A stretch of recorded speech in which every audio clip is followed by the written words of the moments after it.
त्रिभुवन में शांति कीजिए प्रभु त्रिभुवन में, जय में थल में और गगन में, जल में थल में और गगन में, अंतरिक्ष में अग्नि पवन में, अंतरिक्ष में अग्नि पवन में शांति कीजिए प्रभु त्रिभुवन में, शांति कीजिए प्रभु त्रिभुवन में।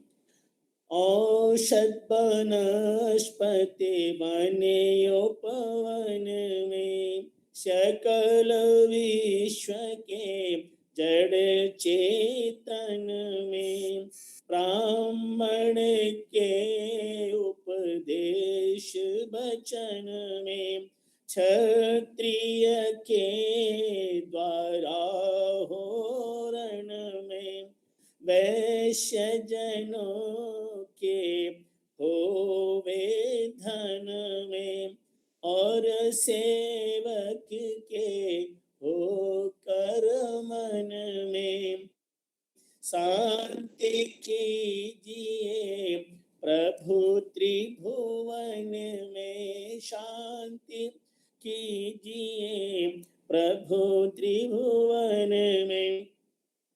शांति राष्ट्र निर्माण सृजन में, नगरी ग्राम में और भुवन में, जीव मात्र के तन में मन में, और प्रकृति के हो कण कण में, और प्रकृति के हो कण कण में, शांति कीजिए प्रभु त्रिभुवन में, शांति कीजिए प्रभु त्रिभुवन में, शांति।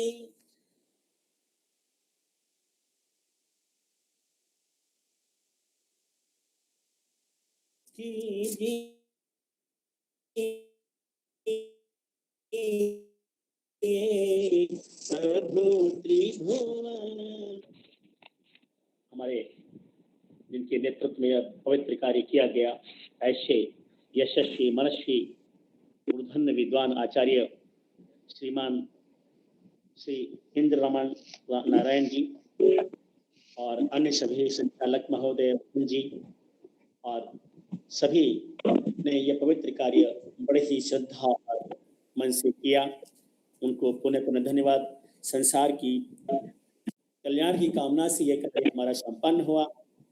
ऐसे कार्य हमेशा होते रहें। इसी भावना के साथ मैं थोड़ा सा एक भजन प्रस्तुत करता हूँ। ऐसे जाप हमेशा होते रहें और इन जाप से संसार को शांति मिलती रहे। ये विज्ञान का नियम है, यद वाचा वदति यद मनसा ध्यायति तद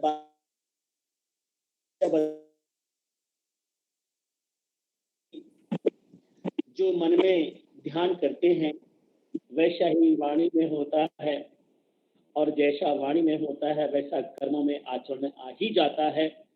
और इस प्रकार से सीक्वेंस है, क्रम है इसमें। तो मंत्रों का एक जो छंदोबद्ध रचना है, इनकी बहुत अच्छा वाइब्रेशन के द्वारा इस समस्त भूमंडल में एक विशेष व्यवस्था की प्राप्ति होती है। ऐसा हमारे भौतिक वैज्ञानिक भी कहते हैं। आप सबने कुछ पढ़ा होगा, अनुनाद एक चैप्टर आता है फिजिक्स में, दैट इज रेजोनेंस। तो रेजोनेंस में ये सब बताया गया है किस प्रकार से वाइब्रेशन का प्रभाव पड़ता है। तो ये भावनाओं का बहुत अच्छा प्रभाव और संसार में जाता है। लेकिन फिर भी और हम एक कदम आगे बढ़ें तो यद जपम तदर्थम तदभावनम, जैसा हम जप करते हैं वैसी भावना बनती है और वैसे संबंध जुड़ जाया करते हैं।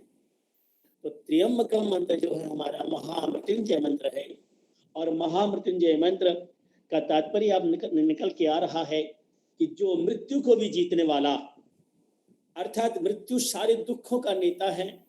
जब नेता ही हमारे कब्जे में आ गया तो सारे उसके जितने फॉलोअर हैं, दुख, रोग, भय, शोक सारे कंट्रोल में आ जाते हैं। इसलिए चीज को पकड़ो वहां से जो मुख्य हो। तो मुख्य चीज पकड़ी है मृत्यु को, दुख को दूर करने वाली चीज। तो बहुत बहुत उनका शुभकामनाएं, उनके लिए बहुत बहुत अच्छी भावनाएं हम प्रेषित करते हैं। और आज पवित्र दिन रामनवमी का भी है, भगवान राम का जन्म दिवस है, जो कि लाखों लाखों साल हो गए, 9 लाख लगभग से आज भी हम राम को याद करते हैं। क्यों याद करते हैं? कि वो मर्यादा में रहे थे, और जो मर्यादा में रहता है उसका जीवन शानदार हुआ करता है। इसलिए हमारे आप आजकल डॉक्टर कहते भी हैं कि आयुर्वेद का एक वचन बहुत सुंदर सा है, ज़्यादा ध्यान मत दीजिए, बहुत सरल सा है। वो कहते हैं सर्वेशाम रोगाणाम निदानम पितामलः। सभी रोगों का जो मूल कारण है वो शरीर में वेस्ट मटेरियल होता है, मर्द मैटर है ना, कुपित मल है, उपजाऊ भूमि है, तो हर रोग पैदा होगा ही। चाहे हम कितना भी प्रयास करें, रोग नहीं, महामारी फैलती जाएगी।